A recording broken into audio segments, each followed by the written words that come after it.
안녕하십니까. 성기영의 경제쇼 아나운서 성기영입니다. 우리나라 통신비는 다른 나라와 비교하면 월등히 높다고 하지요. 개인 통신비만 합해도 가계에 큰 부담이 되기도 하는데요. 최근 알뜰폰 업계에서 잇따라 100원 요금제를 내놓고 있어서 눈길을 끌고 있습니다. 어떤 장단점이 있는지 3사 이동통신사의 독과점 체제를 깨고 이 통신비를 내릴 방안은 없는 건지 알아보겠습니다.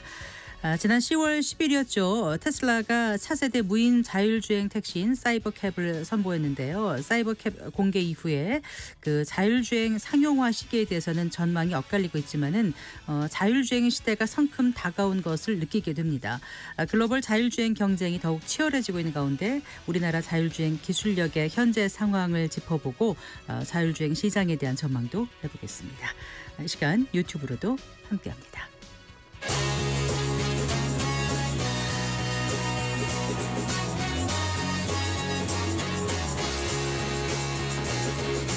경제 시야를 넓혀드립니다.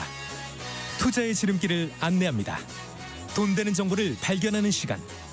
KBS 1라디오 경제쇼.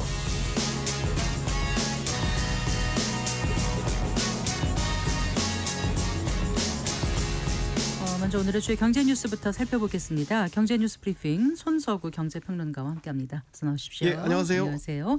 자, 미 대선 앞두고 각종 자산 가격의 변동성이 커지고 있는데 네. 금값도 다시 최고가 경신했다면서요. 네, 최고가의 최고가를 계속 경신하고 있습니다. 원래 어떤 자산이든 좀 단기간에 많이 오르면 조정을 받기 마련인데 금은 예외인 것 같아요. 금 가격 뉴욕 상품거래소에서 거래되는 금 선물 기준으로요.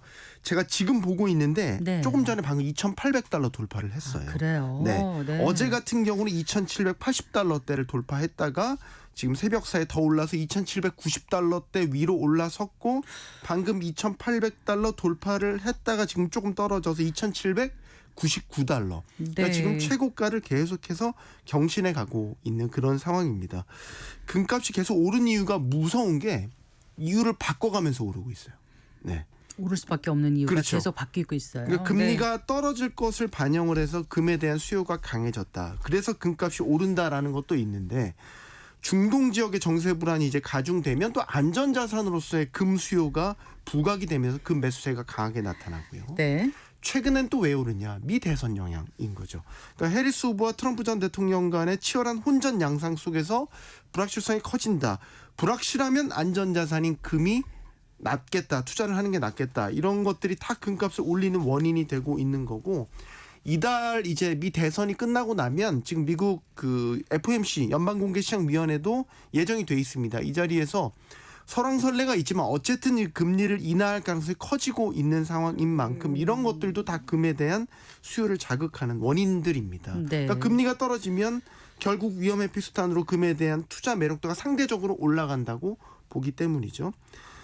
얼마나 더 오를 거냐라고 본다면 이젠 정말 예측하기는 정말 너무나 어렵습니다. 네. 왜냐하면 아까 말씀드린 이유를 바꿔가면서 지금 오르고 있기 때문에 예. 일단은 미국 대선이 끝날 때까지는 지금의 불확실성이 계속 금 수요를 부추길 가능성이 높다라고 봐야 될 것 같고요.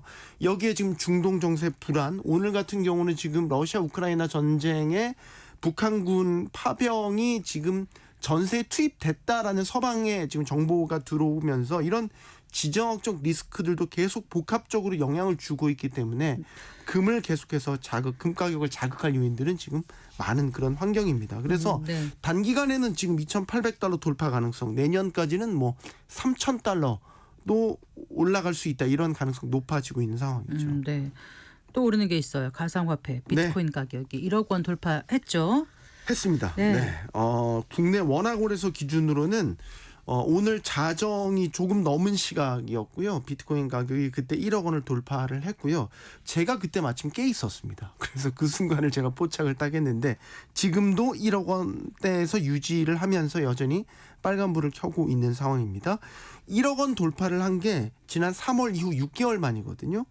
1억 원 돌파가 상당히 상징적인 가격대인 게 지난 3월에도 당시 비트코인 가격이 1억 원을 돌파하면서 당시에 사상 최고가를 찍었었습니다. 즉 가상화폐에 대한 매수세가 상당히 강한 시기에, 즉 시장이 화랑인 시기에 비트코인이 늘 1억 원을 넘겼다라는 얘기입니다. 그럼 이번에는 또 왜 1억 원을 돌파했을까? 트럼프 효과라고 봐야 될 것 같고요.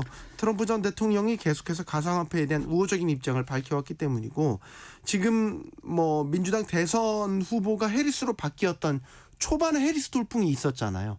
그때 가상화폐 가격은 전반적으로 좀 죽어 있었거든요. 네. 그런데 이제 트럼프 지지율이 다시 오르니까 이달 들어와서 비트코인 가격이 상당히 높은 오름세를 계속해서 이어갔다라는 것, 지금 트럼프 당선 가능성이 높아진 때라는 점, 이런 것들을 보면 트럼프가 만약에 당선된다라고 가정을 하면 미국 대선 이후에도 비트코인 가격은 추가적인 랠리를 보일 가능성 높다, 이런 전망 나오고 있습니다. 네.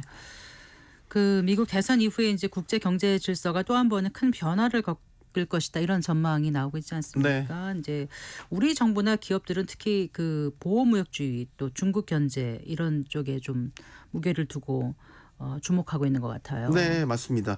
그러니까 카멜라 해리스 민주당 후보나 도널드 트럼프 공화당 후보 중 누가 당선되더라도 사실 속도나 방법의 차이가 있을 뿐 보호무역주의라든지 아니면 대중국 견제 기조는 계속해서 이어질 것이다라는 게 뭐 대내외 기관들의 전망이고요. 그건 결국 우리 경제의 리스크 요인이 될 수 있다라고 보고 있는데, 네. 최근에 이런 기조를 알 수 있는 조 바이든 행정부의 조치가 바로 얼마 전에 있었지 않습니까? 반도체를 포함한 첨단 기술 분야에 대한 대중국 투자를 통제하는 행정명령을 지난해 8월에 발표를 했고, 네. 지금 1년여간의 의견 수렴을 거쳐서 바로 이틀 전에 세부 규칙을 확정해서 발표를 했지 않습니까?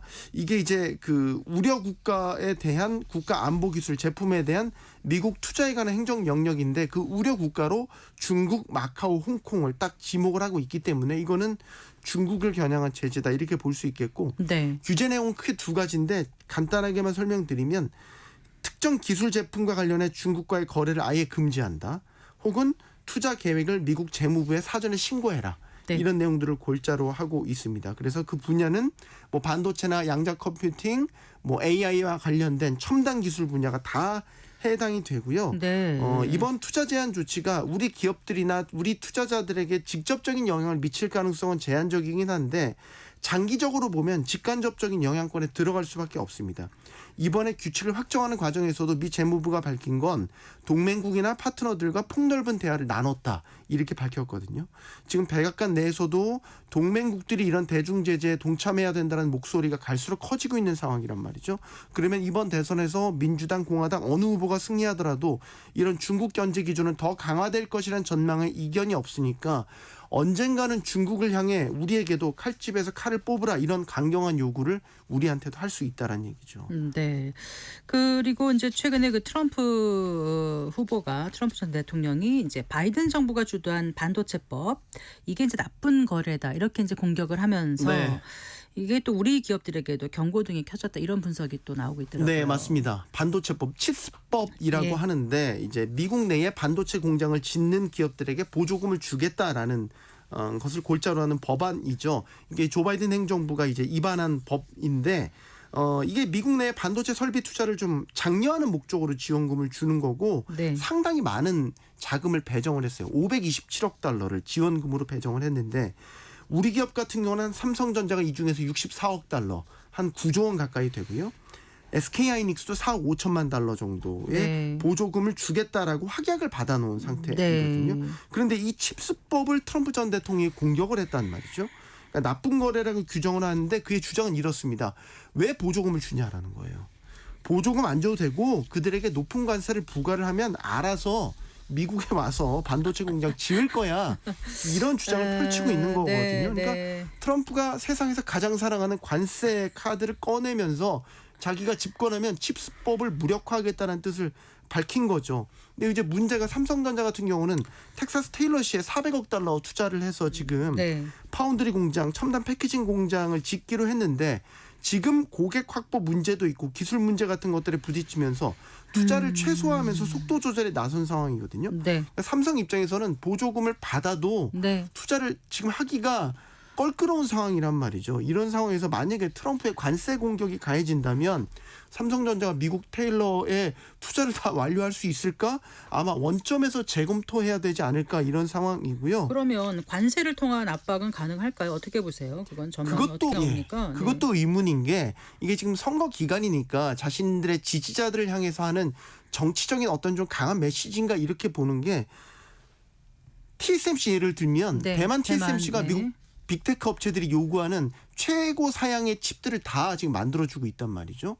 그런데 관세 높이면 대만 TSMC가 들어와서 미국의 반도체 공장을 지을까라고 펼치는 주장은 어떻게 보면 미국의 착각일 수도, 트럼프의 착각일 수도 있는 거고 네. 여기에 SK 하이닉스도 엔비디아 최고 사양 AI 칩에 H밴 공급하고 있지 않습니까? 네, 네. 삼성전자도 요즘에 한풀 죽긴 했지만 여전히 메모리 분야에서 세계 1위 기업입니다. 이런 기업들에게 단순히 관세 높일 테니까 니네 미국에서 공장 안 질 거야? 라고 공격을 한다라는 거는 어떻게 보면 되게 단순한 논리에 불과한 거고 오히려 대안이 없는 상황에서 이런 식의 관세 카드가 미국 기업들에게 이게 원가 상승의 요인이 될 뿐이다. 이런 분석 나오고 있습니다. 네.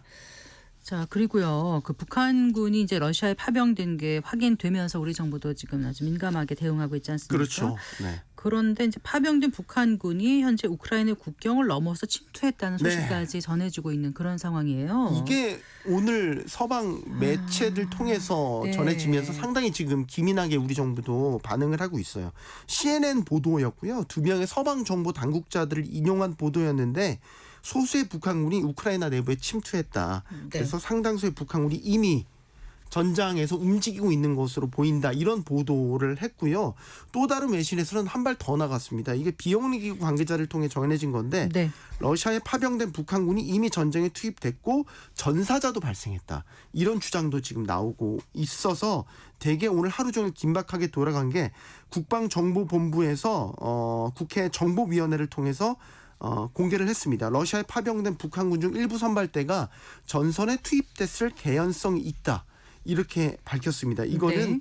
전선 투입 가능성을 상당히 우리 정부도 높게 보고 있다라는 거고 문제는 이렇게 되면 서방이 여기에 대응을 해서 전장이 확대될 가능성이 있고 자칫 국제전으로 비화될 우려가 여기서 나오는 거고요. 또 한 가지는 북한 내부 상황도 지금 심상치 않게 돌아가는 게 국방정보본부가 북한 풍계리 내의 핵실험장의 내부 준비가 끝난 것으로 보인다. 이렇게 밝혔고요. 대륙간 탄도미사일 ICBM이라고 하죠. ICBM급 장거리 탄도미사일에 관한 준비도 거의 끝난 것으로 보인다. 이런 분석 결과를 오늘 국회 정보위원회를 통해서 내놨습니다. 지금 미 대선이 일주일 앞으로 다가온 상황에서 북한 내부의 동향도 이렇게 심상치 않게 흘러가고 있다는 것. 네. 결국 경제적인 측면에서도 지정학적 리스크가 크게 부각될 수 있다라는 거고 더 커지면 이게 증시나 외환시장에도 더 큰 충격을 가할 수 있는 그런 네, 상황입니다. 이런 점 좀 염두에 두셔야 될 것 같아요. 네, 잘 들었습니다. 고맙습니다. 고맙습니다. 네. 네. 경제뉴스 브리핑 손서구 경제평론가와 함께했습니다.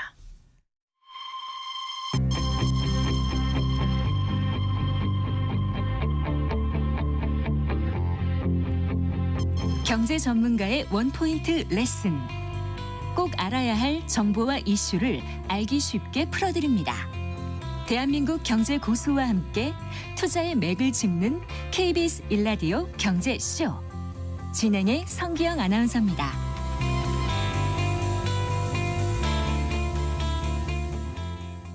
아, 4시 19분입니다. 최근 이제 한 달에 뭐 100원만 내면 1년간의 월 데이터 6GB를 쓸 수 있는 요금제들이 잇따라 나오고 있습니다. 알뜰폰 100원 요금제인데요. 자, 알뜰 요금제의 장단점 꼼꼼히 살펴보고 우리나라 통신 시장의 문제점도 잠깐 짚어보겠습니다. 이효훈 IT 칼럼니스트와 함께하겠습니다. 어서 나오십시오. 안녕하세요. 안녕하세요. 최근에 이제 알뜰폰 업계에 100원 요금제가 다시 등장했더라고요. 예. 진짜로 그 인터넷까지 이용을 할 수 있는 게 월 100원이면 가능하다는 건가요? 예, 맞습니다. 최근 알뜰폰 업계에 이 100원 요금제가 다시 등장을 했는데요. 네. 정말로 월 100원을 내면 한 달에 통화 100분에 데이터를 한 1기가에서 3기가 정도를 쓸 수가 있는 그런 요금제입니다. 네. 근데 일종의 프로모션, 그러니까 알뜰폰 가입자 확대를 위한 홍보용 요금제다 이거 생각해 주시면 될 것 같습니다. 네. 그래서 그래도 한 1년 정도는 이 요금으로 쓰실 수가 있고요. 네. 또 1년이 지나도 보통 10,000원이 안 되는 요금제로 바뀌니까 크게 네. 부담이 없는 그런 요금제라고 좀 할 수 있을 것 같습니다. 네, 그래요. 3기가 정도면 어느 정도일까요? 3기가면은 일반적으로 그 여행 같은 걸 갔을 때 네. 하루에 2기가 정도를 쓰시거든요. 아, 그래요? 예. 근데 많이 쓰시는 분들 같은 경우는 굉장히 부족한 요금제고 대신에 LTE 데이터 같은 경우는 일반적으로 한 8기가 정도를 쓰신다라고 하니까요. 네네. 평소보다 이 데이터를 좀 적게 쓰는 네. 세컨드 폰 같은 아. 폰에 딱 맞는 그런 요금제다라고 할 수 있을 것 같습니다. 네. 어쨌든 지난해에 그 영원 요금제 있었잖아요. 예. 그게 몇 달간 있었죠? 꽤 거의 인기를 끌었던 한 것 6개월 정도 같은데요. 있었죠. 그렇죠. 네. 근데 이제 알뜰폰 업계에서 이제 영원 요금제 이어서 이번에 또 100원 요금제를 예. 내놓는단 말이에요. 이게 어떻게 보면 좀 출혈 경쟁인 건데 예. 이렇게 내놓게 된 이유가 있을 거 아닙니까? 배경을 좀 살펴볼까요? 솔직히 여러 가지 이유가 굉장히 좀 많긴 한데요. 네. 예를 들어서 그 작년에 나왔던 영원 요금제 같은 경우는 네. 이동통신 3사에서 보조금을 지급했기 때문에 가능했던 그런 요금제였거든요. 네. 근데 이번에는 이 연말 실적 달성을 위해서 내놓은 네. 것이 아닐까 지금 그렇게들 보고 있습니다. 실제로 이 지난 4월서부터 네. 알뜰폰 가입자 증가세가 좀 둔화된 상황이거든요. 네. 올해 안에 이 1,000만 가입자를 넘긴다. 라고 하고 있었다가 지금 한 980만 명 정도에서 지금 약간 주춤해 있는 이런 상황입니다.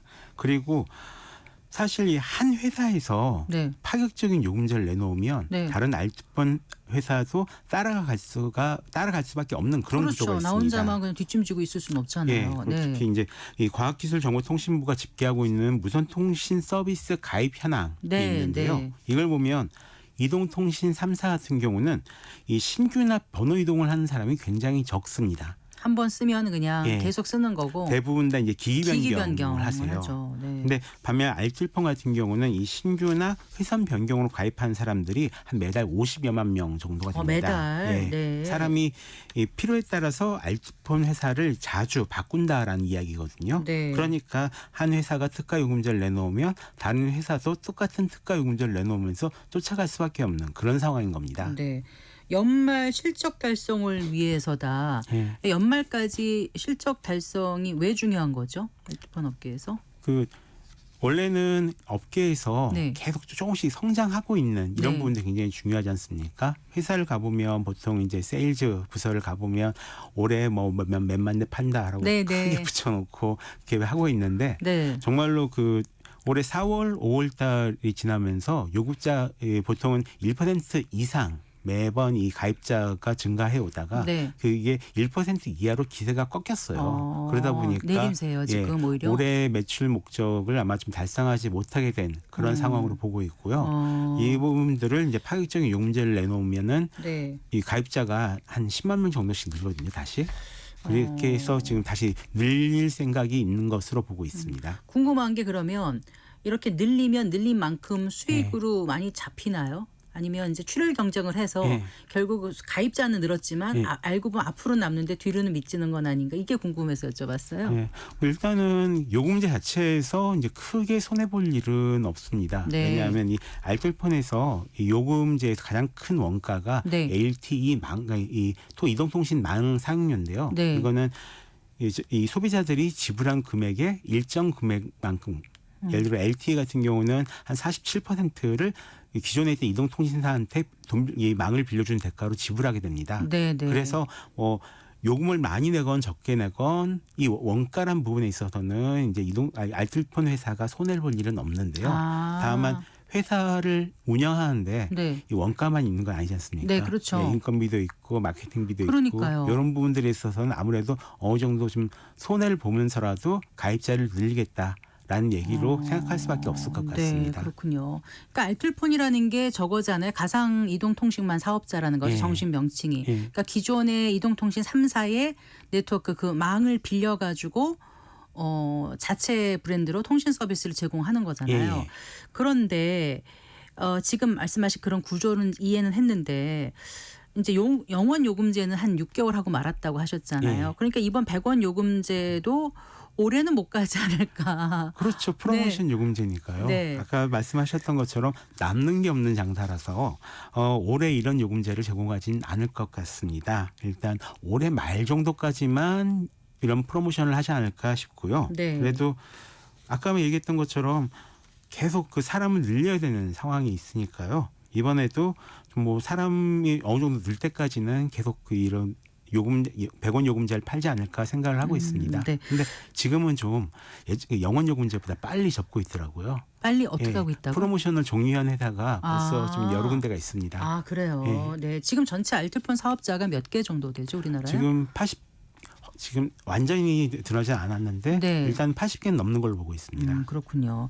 그런데 이제 알뜰 요금제 살펴보면은요, 꼭 100원 요금제가 아니더라도 어떤 기간을 따로 설정하지 않고 하는 그런 초저가 요금제도 네. 있다면서요? 네, 그렇습니다. 네. 알뜰폰 특성상 좀 굉장히 다양한 요금제가 있는데요. 원래 저가 요금제가 원래부터 많긴 합니다. 저도 제가 쓰는 서브웨이상 같은 경우, 그러니까 세컨드폰 같은 경우는 네. 1,000원짜리, 2,000원짜리 요금제로 쓰고 있는 폰들이 좀 있거든요. 이렇게 특가로 제공되는 기간이 따로 정해져 있지 않은 요금제를 그냥 평생 할인 요금제다라고 네. 이제 부르는데요. 네. 데이터 1기가에 한 100분 통화 정도로 제공하는 100분. 요금제는 네. 2,000원대에서 찾으실 수가 있습니다. 아, 그래요? 네, 그리고 이걸 반으로 줄여서 데이터 500메가에 한 50분 통화. 그래서 주로 받는 전화로만 쓰시는 분들 계시잖아요. 네. 이런 분들이 쓰시는 요금제는 1,000원대 요금제도 있습니다. 네. 또 한 달에 10GB 정도의 데이터를 주는 요금제는 한 10,000원대로 찾으실 수가 있고요. 네. 그리고 저희가 스팟 요금제다라고 이제 부르는 게 있는데요. 이거는 평생 할인 요금제 중에서도 가끔 월 8,000원씩 받는 요금제를 월 2,000원에서 3,000원대에 팔거나 그러기도 합니다. 네. 이거는 이 깎인 금액으로 평생 동안 계속 쓰실 수가 있는 그거 거예요. 잡으면 좋네요. 예. 근데 네. 다만 이런 요금제는 가끔씩 나오는 게 흠입니다. 그런 정보는 어디서 알 수 있어요? 보통은 그 온라인에서 좀 이런 세일 정보를 네. 주로 올려놓는 커뮤니티들이 있거든요. 아, 네. 거기서 받으실 수가 있습니다. 네. 소비자 입장에서는 이 저가 요금제는 분명히 이제 그 반가운 상품인데 네. 그 아까도 여쭤봤습니다만 이동통신 3사와 비교해서 지금 이렇게 요금제가 싸면 네. 운영이 진짜 가능한 건지 조금 더 구조를 들여다볼까요? 이게 남는 게 진짜로 없긴 합니다. 이 알뜰폰 사업자들 평균 영업이익률이 한 3% 정도 나온다라고 하는데요. 이 정도면 굉장히 낮은 편에 속하고요. 네, 네. 이 적자에 시달리는 알뜰폰 회사들도 꽤 있습니다. 실제로 이동통신 3사 같은 경우는 ARPU 그러니까 가입자당 평균 매출이 한 3만 원 이상 나오거든요. 네. 근데 알뜰폰 같은 경우는 그 절반 정도인 1만 6천 원 정도입니다. 다만 네. 뭐 2022년을 기준으로 했을 때 적자를 본 기업은 한 12개, 80개 기업 중에서 12개 정도라고 하고요. 적지만 대부분 다 흑자를 내고 있다. 그리고 네. 우리나라 알뜰폰 사업 같은 경우가 좀 다른 나라랑 조금 특이한 게 네. 그 기존 이동통신 3사에서 돈이 안 되는 LTE 가입자를 알뜰폰 회사에 떠넘겨요? 떠넘긴 이런 형태여가지고요. 네. 앞으로도 딱히 사라지진 않고 계속 운영이 될 것 같습니다. 우리나라 말고 뭐 미국, 일본도 알뜰폰 운영하고 있는 거죠? 그렇죠. 일본 같은 경우는 그 약간 나라마다 이 알뜰폰 운영하는 정책이 좀 다르긴 한데요. 네. 일본 같은 경우는 이제 데이터를 중심으로 해서 쓰는 사람들이나 아니면 음성 통화만 많이 하는 사람들이 쓸 수 있는 요금제 이런 부분들을 따로따로 운영하도록 되어 있는 이런 것들이 있고요. 네. 영국이나 이런 데 가보면 무슨 우리나라로 따지면 대형 할인 매장 같은 데서 운영하는 이 알뜰폰이 또 이제 제 1위를 차지하고 있다거나 이러면서 각각의 특징을 살려서 운영이 되는데 한국 같은 네. 경우는 LTE 가입자들이 쓰는 요금제 같은 형식으로 바뀌었습니다. 실제로 이 LTE 가입자만 따지면 이 알뜰폰이 1등입니다.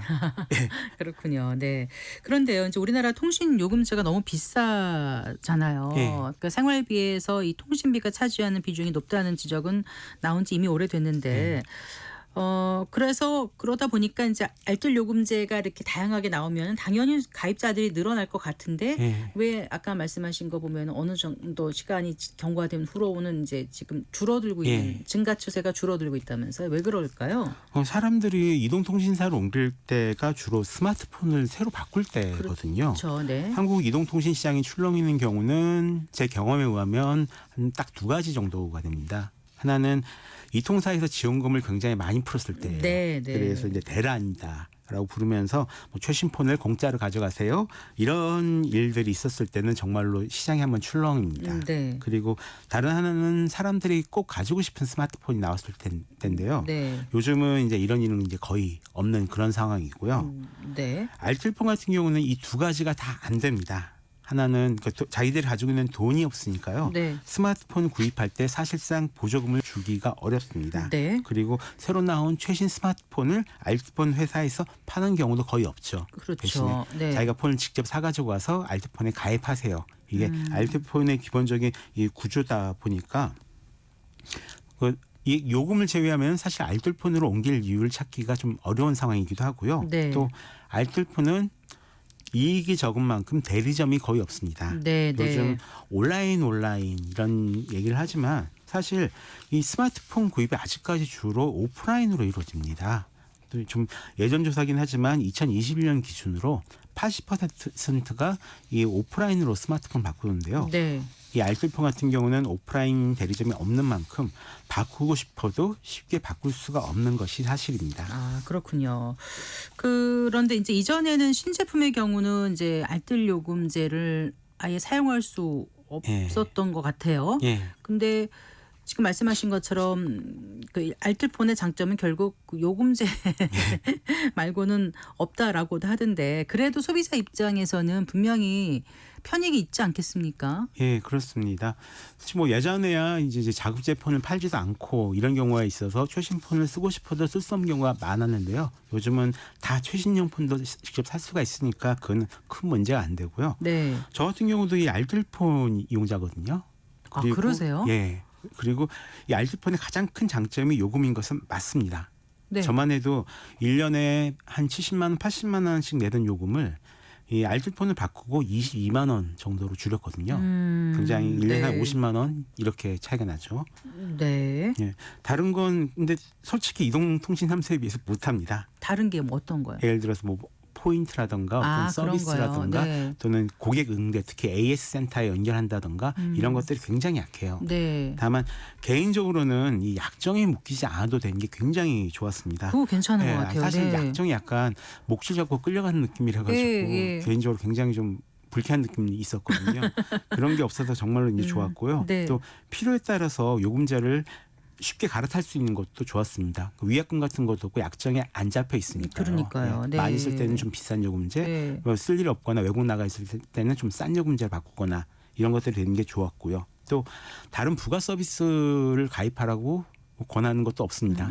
아예 부가 서비스가 별로 없어요. 그 데이터 로밍 이런 건 어때요? 해외 갈 때? 예전에는 이 알뜰폰 같은 경우는 해외에서 데이터 로밍 못하는 문제가 있었거든요. 네. 근데 최근에는 그런 문제도 거의 다 좀 해결이 된 그래요? 그런 상황입니다. 네. 근데 솔직히 가입할 때 굉장히 귀찮아서 그렇지 가입하고 나서 후회한 적은 한 번도 없거든요. 네. 다만 최근에는 좀 다른 일로 앞으로 이거 괜찮을까 싶은 그런 문제는 조금 있는데요. 뭐요? 이게 LTE 망 품질이 특히 이 특정 회사의 망을 쓰는 LTE 회선이 품질이 나쁘다는 얘기가 그래요? 계속 나오고 있습니다. 요즘 이 통사가 다른 이통사의 망을 쓰면은 그냥 품질은 똑같아야 되는 거 아니에요? 예, 근데 문제는 그 회사의 전체적인 LTE 망 품질이 안 좋아요. 네. 이게 요즘 이동통신사가 LTE 망 쪽에 투자를 거의 안 하고 있거든요.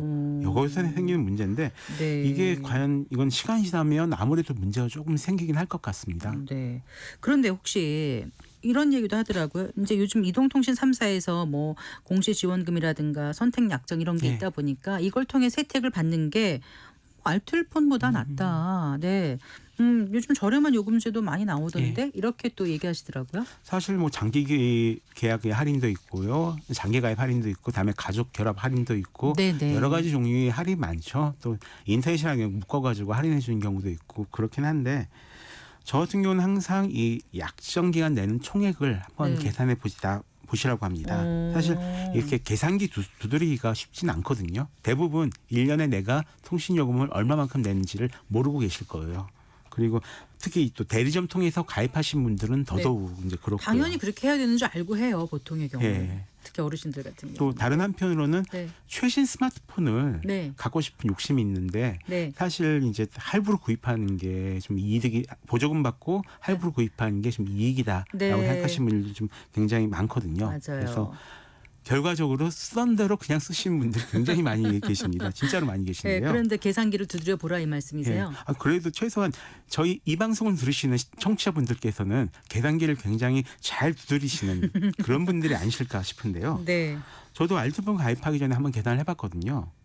그랬더니 이 스마트폰을 따로 사고 알뜰폰 요금제에 가입하거나 아니면 기존에 있던 스마트폰으로 알뜰폰 요금제에 가입하는 것이 확실하게 싸긴 더 쌉니다.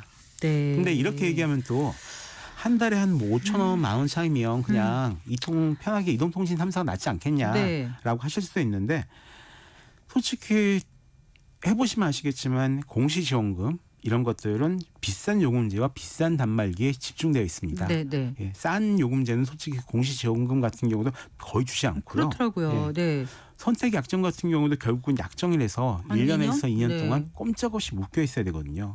그리고 이걸 깨려고 그러면 또 위약금을 달라 그래요. 네. 네. 그래서 또 이동통신 3사가 최근에 이제 내놓은 이 저가 요금제가 있는데 이 가격에 비해서 제공한 데이터가 4에서 6기가 수준으로 굉장히 적습니다. 네. 그래서 서비스는 분명 못하지만 가격만 놓고 보면은 분명히 알뜰폰만한 요금제는 이동통신 3사에는 없을 겁니다. 전문가께서 이렇게 말씀하시니까 제 것도 한번 좀 들여다봐야 되겠다는 생각을 다시 한번 해보게 되는데. 생각보다 많이 내서 깜짝 놀라실 거예요. 근데 알뜰 요금제가 사실 좀 너무 복잡해서 예. 그냥 잊어버리고 그냥 이러고 넘어가는 분들이 그렇죠. 많거든요. 어떻게 가입하면 좋은 건지 비교할 수 있는지 좀 가르쳐 주세요. 일단은 오프라인에서는 우체국을 가시면 됩니다. 우체국? 예. 네. 이 원래 우체국에서 이 알뜰폰이 대리 판매를 수탁 판매라고 하죠. 네. 알뜰폰 수탁 판매를 했었는데요. 이게 약간 다른 일이 있어서 멈췄다가 다시 몇 달 전에 다시 재개를 했습니다. 예, 예. 다만 전체 우체국에서 하는 건 아니고 한 270개 우체국에서만 이 서비스를 이제 제공을 하고 있는데요. 네. 여기 가시면은 한 6-6개의 알뜰폰 회사의 알뜰폰 요금제 또는 이제 폰까지 네. 이제 골라서 가입하실 수가 있고요. 뭐 일반 피처폰 같은 경우도 있다라고 합니다. 네. 그리고 온라인에서는 이 알뜰폰 허브나 모두의 요금제라고 해서 이 알뜰폰 요금제를 비교해서 고를 수 있는 그런 사이트들이 알뜰폰 있거든요. 허브 모두의 요금제. 예. 네. 그런 곳에 가셔가지고 보시면 적당한 요금제를 이제 찾으시면 되는데요. 사실 특가 요금제가 아니고 아니면 이 요금 구조가 회사마다 좀 많이 비슷한 그런 경향이 있습니다. 네. 그러니 요금제마다 밑에 보면 이 리뷰가 달려 있거든요.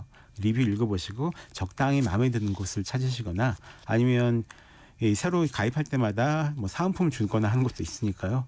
그런 거 보시면서 적당한 곳에 가입하시면 될 것 같습니다. 너무 어렵게 비교 안 하셔도 괜찮아요.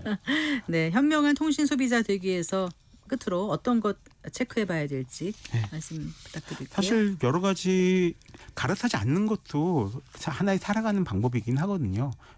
너무 저희가 선택할 때 부담을 주지 않는 것도 생활에 있어서 분명히 이제 좋은 방법이긴 한데 저 같은 경우는 조금이라도 이익을 보시려면 네. 좀 아니면 현명하게 사시려면 항상 계산기를 두들겨 보시는 것이 정말로 좋다라고 네. 생각을 합니다. 그리고 스마트폰을 싸게 사는 것에 너무 연연하지 않으셨으면 좋겠다 하는 것도 있거든요. 실제로 뭐 코로나 이후에 사셨던 스마트폰이라면 네. 지금도 배터리만 바꾸면 얼마든지 충분히 잘 쓰실 수가 있습니다. 네. 그때 그 이후로는 거의 다 상향 평준화가 돼가지고 사실 바꾼 거 잘 못 느끼실 거예요. 네. 그러다 보니까 그 욕심을 좀 버리시면은 굉장히 알뜰하게 사실 수가 있고요. 네. 제가 한 50만 원 통신비 저렇겠다라고 하는데 네. 이게 한 1년에 2천 50만 원이잖아요.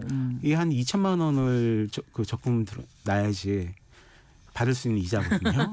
이렇게 생각하시면 조금 더 많이 좀 생각이 달라지지 않을까 싶습니다. 알겠습니다. 잘 들었습니다. 고맙습니다. 고맙습니다. 네, 이효훈 IT 칼럼니스트와 함께했습니다.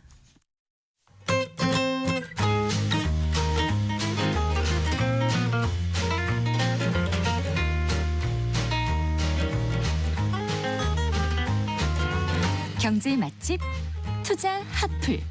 지금은 돈 벌기 딱 좋은 시간. KBS 1라디오 경제쇼.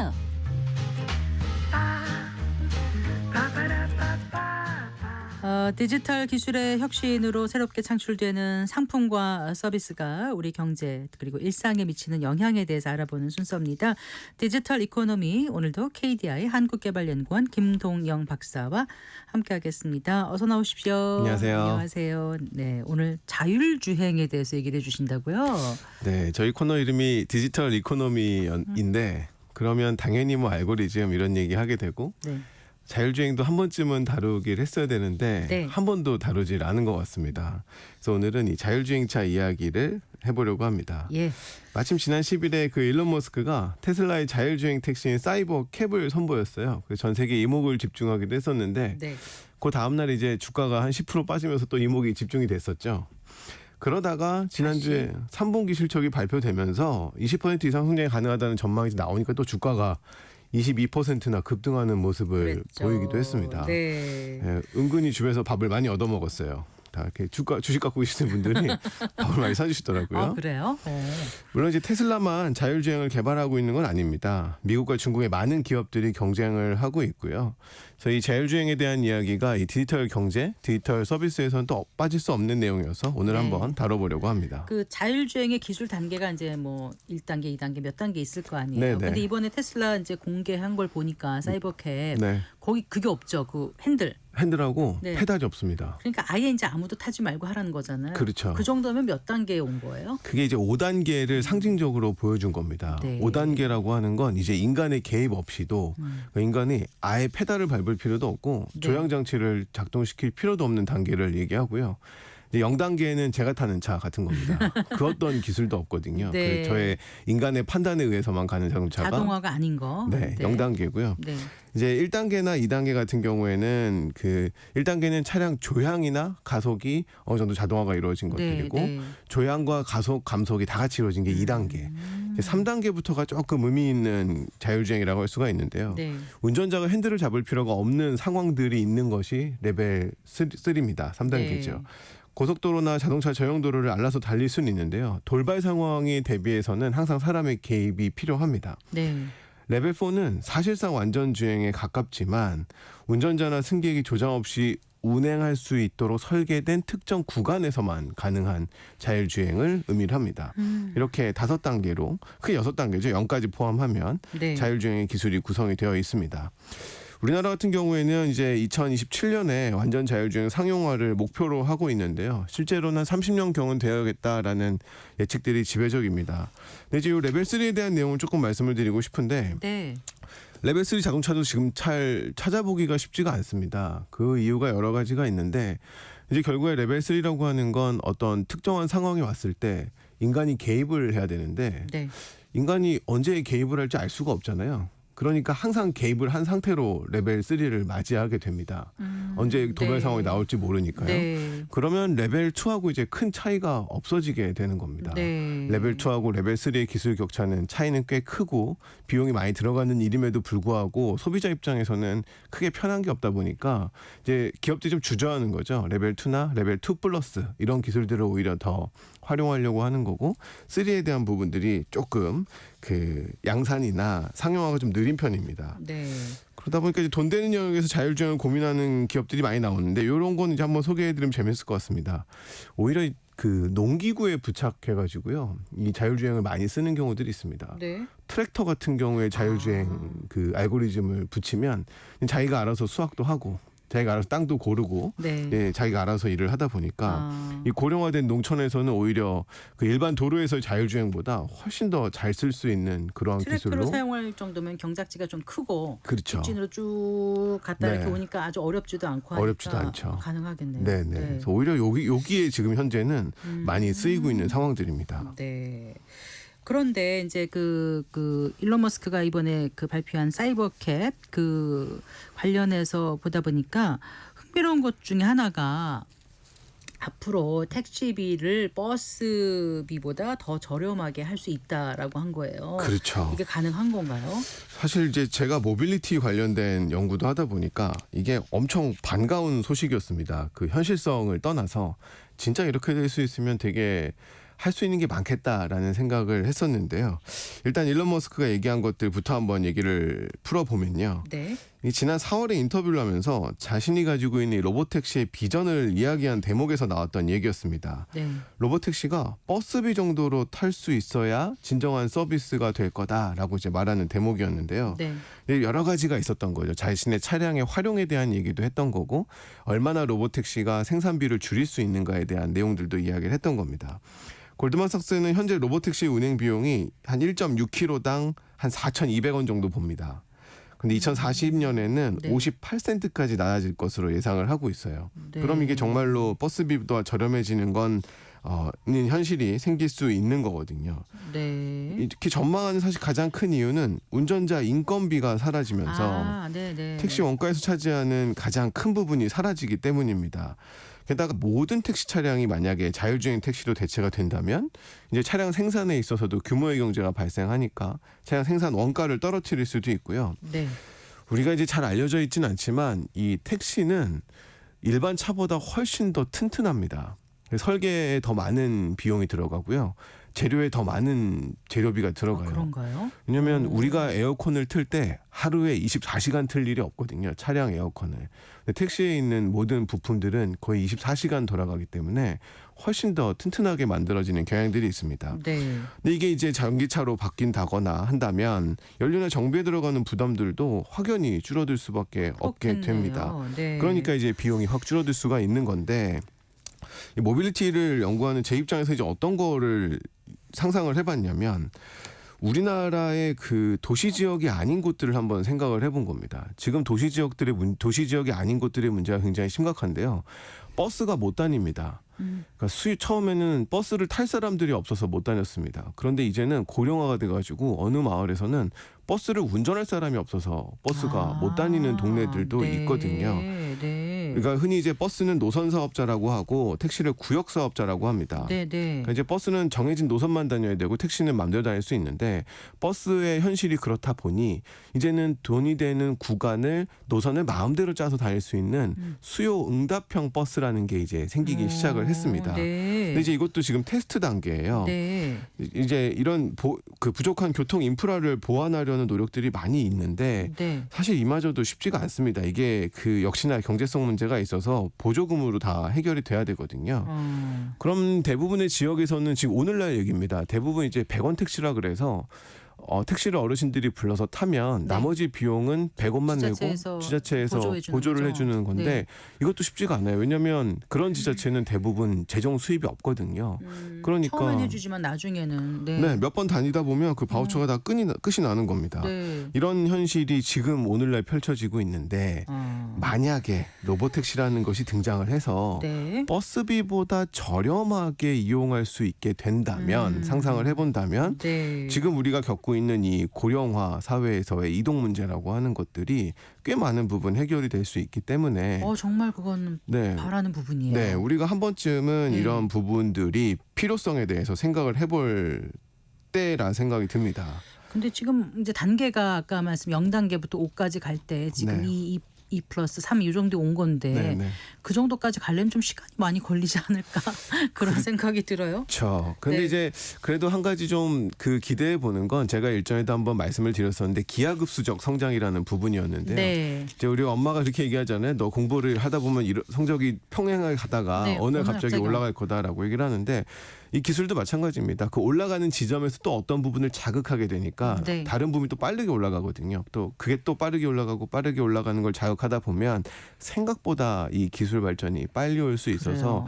우리가 이런 해결책이 가능하다 정도는 생각하고 있어야 되지 않을까라는 공부하다가 생각을 어느 날 해봤습니다. 물리가 트인다 하잖아요. 확 알게 되는 그렇죠. 것처럼. 도노한다 그러죠. 그래 이렇게 퀀텀 점프하는 기술이 그런 맞습니다. 계기가 항상 있어 왔던 게 우리 역사였던 것 같아요. 예. 자 그러면 다른 기업들은 자율주행 개발 어떻게 하고 있는지 좀 상황을 볼까? 일단 미국이 앞서가고 있는 건가요? 그렇죠. 미국이 이제 단연 앞서가고 있다고 볼 수가 있고요. 이제 구글의 웨이모, 네. 테슬라 그리고 크라이슬러 이제 구글이 하고 있는 다른 그 자율주행 기술들을 가진 회사들이 있습니다. 네. 상당한 기술하고 실적을 보유를 하고 있는데요. 이제 그 두 개를 조금 비교해서 설명을 드리면 재밌을 것 같습니다.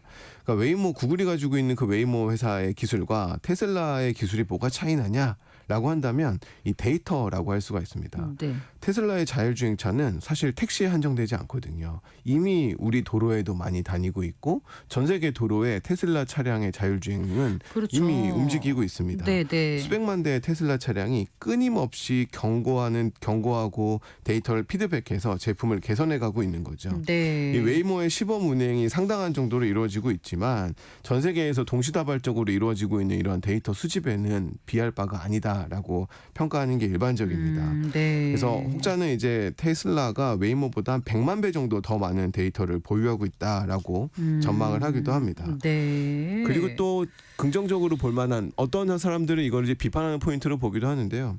테슬라의 자율주행 기술은 오로지 카메라하고 AI에만 의존을 합니다. 이 얘기는 무슨 얘기냐면 그 다른 자율주행차들은 대부분 라이다나 레이더 센서에 의존을 하는데 그런 걸 탑재를 해야 되는 거죠. 네. 그래서 웨이모 차량 한 대당 비용이 한 15만 달러 정도로 추정을 하고 대부분이 네. 하드웨어 비용이거든요. 네, 네. 근데 테슬라 이제 그렇게 비싸지가 않아요. 그러다 보니까 경쟁력이 훨씬 더 높다고 볼 수 있고 네. 또 한 가지 재밌는 건 이 테슬라의 자율주행 기술이라고 하는 알고리즘은 차량에만 한정되지 않고 그 테슬라의 공장에 들어가는 옵티머스라고 하는 휴머노이드 로봇이 있습니다. 예, 예. 걔 머리에 다시 들어가서요. 아. 그 휴머노이드 로봇이 자율주행으로 걸어 다니거나 아. 작동하는데 또 알고리즘은 활용이 되기 때문에 네. 이 범위의 경제, 규모의 경제 면에서는 테슬라가 단연 앞서고 있다라고 볼 수밖에 없습니다. 어쨌거나 테슬라의 자율주행차는 이 다른 경쟁자하고는 좀 다른 어떤 그렇죠. 그런 경쟁력을 갖고 있는 것 같아요. 네, 그래서 이제 뭐 좀 짚어보면 확실히 테슬라라는 회사 그리고 일론 머스크라는 그 경영자가 다른 사람들하고 비교되는 좀 차별화되는 점은 다른 사람들은 목적으로 보는 서비스를 이 일론 머스크는 수단으로 간주를 하는 것 같습니다. 네. 방금 설명드린 것처럼 테슬라의 자율주행 기술이라고 하는 게 그 자체로도 목적이지만 네. 또 다른 서비스 옵티머스라고 하는 아. 휴머노이드 로봇을 위한 또 수단이 네. 되잖아요. 네. 한 단계 더 나아가서 생각을 해본다면 그 일전에 제가 그 우주 경제에 대한 이야기를 하면서 네. 스페이스X에 스페이스X 한번 얘기를 말씀하셨죠. 했었는데요. 그렇게 되면 이제 그 재활용 로켓을 사용하다 보니까 우주에 올라가는 비용이 굉장히 저렴해졌잖아요. 그래서 지금 지구 밖에는 위성을 쏠 수가 없을 정도, 쏠 공간이 없을 정도로 소형 위성들이 쫙 포진이 되어 있는데 네. 네. 이 얘기는 결국 뭐냐면 지구를 센싱하고 있다는 얘기입니다. 네. 그 지구를 센싱하고 있는데 그 데이터가 그럼 다시 어디로 들어올 거냐? 이 테슬라의 자율주행 기술, 자율주행 맵으로 들어와서 아프리카에서도 자율주행이 가능하고 네. 남미 어느 그 구석진 곳에서도 자율주행이 가능한 이런 환경들을 갖춰지면서 테슬라는 이제 여러 방면에서 경쟁 우위가 생기는 모습들을 볼 수 있는 거. 그래서 이 목적으로 보는 게 아니라 수단으로 보면서 계속해서 이 식장을 확장해 나가고 있는 것들이 이 테슬라의 차별화 우위가 아닌가 생각을 해볼 수 있습니다. 그렇게 말씀하시니까 다른 나라 뭐 중국 같은 거 비교하는 게 좀 무색해지네요. 질문부터도 어떤가요, 중국은요? 네, 중국 같은 경우 이제 정부 주도로 이런 테스트들이 이루어지고 있기 때문에 굉장히 속도가 빠릅니다.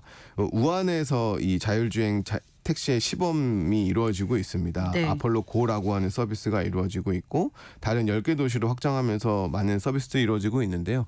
사실상 뭐 버스에 가까웠기도 합니다. 왜냐하면 집 앞까지 가는 건 아니고 정해진 스팟에 가면 자율주행 택시를 타고 네. 또 다른 스팟으로 움직일 수 있는 모습들이 있는데 이제 무서운 건 바이두라고 하는 회사가 네. 알고리즘을 만들고 중국에 있는 수많은 자동차 브랜드들이 있는데 그들 차량에 탑재를 한다라는 겁니다. 그럼 이제 현대자동차가 혼자 만들어서 자기 차량에 탑재할 때하고는 네. 훨씬 더 빠른 속도로 이런 기술을 개발해 나갈 수가 있기 때문에 네. 같은 시간을 쓰지만 훨씬 더 빠른 속도로 자율주행 기술을 개발해 나가고 있고 이미 그 수준이 레벨 4에 이르다라고 평가를 받고 있어서요. 네. 중국이나 미국이 엎치락뒤치락하면서 계속해서 기술 개발 경쟁이 이루어질 것으로 보이고 있습니다. 네, 오늘 자율주행에 대해서 말씀해 주셨는데 끝으로 좀 정리를 해주신다면은요. 네. 예, 이 자율주행 택시가 이제 막 등장을 했고 사실 언제 상용화될지는 뭐 이렇게 기술적으로는 완성이 될 수 있지만 점칠 수가 없는 상황입니다. 왜냐하면 기술이 개발된다고 해서 반드시 그러한 서비스가 등장해야 되는 건 아니거든요. 왜냐하면 기술이 등장하면 누군가는 일자리를 잃을 수도 있고 누군가는 또 피해를 볼 수도 있기 때문에 이런 것들이 모두 다 고려가 되어야 합니다. 네. 그럼에도 불구하고 기술에 대한 비전이라는 건 있어야 될 것 같아요. 네, 네. 비전이라고 하는 건 그 기술을 활용해서 우리가 어떤 문제를 해결할 것인가에 대한 상상력입니다. 그런 것들이 존재할 때 우리가 손해보는 사람에 대한 보상 그리고 기술 내에서 얻는 것들을 판단할 수가 있어서 네. 이 자율주행이라는 기술을 놓고 우리가 성장을 위한 비전은 무엇인가를 고민하는 계기로 삼는 게 필요하지 않나 생각을 해봅니다. 네, 잘 들었습니다. 고맙습니다. 감사합니다. 네, KDI 한국개발연구원 김동영 박사였습니다. 마칠 시간입니다. 성기영의 경제쇼 오늘 순서 여기까지입니다. 아나운서 성기영이었습니다. 고맙습니다.